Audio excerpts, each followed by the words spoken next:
Tout d'abord, c'est un programme de résidence étudiante de 206 logements.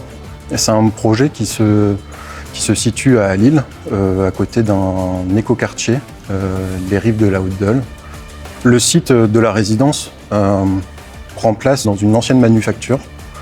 C'est quelque chose qu'on retrouve assez souvent dans le tissu lillois. Et le site de la résidence se trouve vraiment à la lisière entre cet écoquartier, qui est très piétonnisé, qui est très végétalisé, et ce site plus minéral.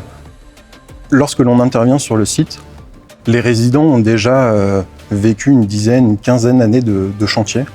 On peut dire qu'ils sont assez sensibles au changement de cet environnement, et cette sensibilité des riverains va être l'occasion, à un moment donné, de travailler sur un projet et de définir l'ensemble des intentions du projet.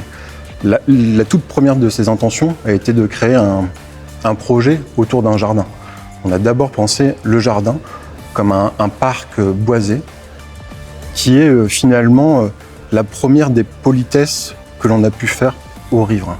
Plutôt que de faire un seul bâtiment, on a décomposé en 4 pavillons qui sont disposés en étoiles, dans lequel le jardin va s'immiscer, s'infiltrer, et qui vont être réunis dans cette disposition en étoile par 2 volumes en rez-de-chaussée, complètement vitrés sur ce jardin, pour rendre l'environnement paysager omniprésent, que ce soit pour les riverains ou pour les futurs résidents de la Student Factory.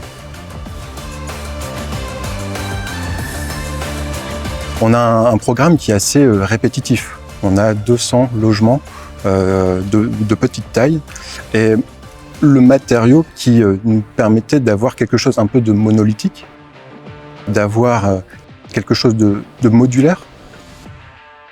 La tuile est devenue quelque chose d'un peu évident. On l'a utilisée dans une teinte sombre pour créer le fond de décor du jardin.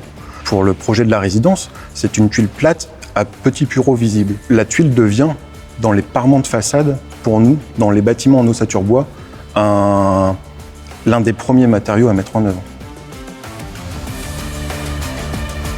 Tout le monde connaît la tuile. Elle porte les valeurs que j'évoquais tout à l'heure, la durabilité, la qualité de parement. Elle a ce côté à la fois noble et sobre. Et finalement, aujourd'hui, quand on parle de bâtiments durables, c'est quelque chose qui est rassurant. Et ce matériau porte l'ensemble de ces valeurs. C'est pas une architecture qui se donne à voir, mais c'est une architecture qui crée le décor d'un quartier qui est sobre, tout en étant expressif.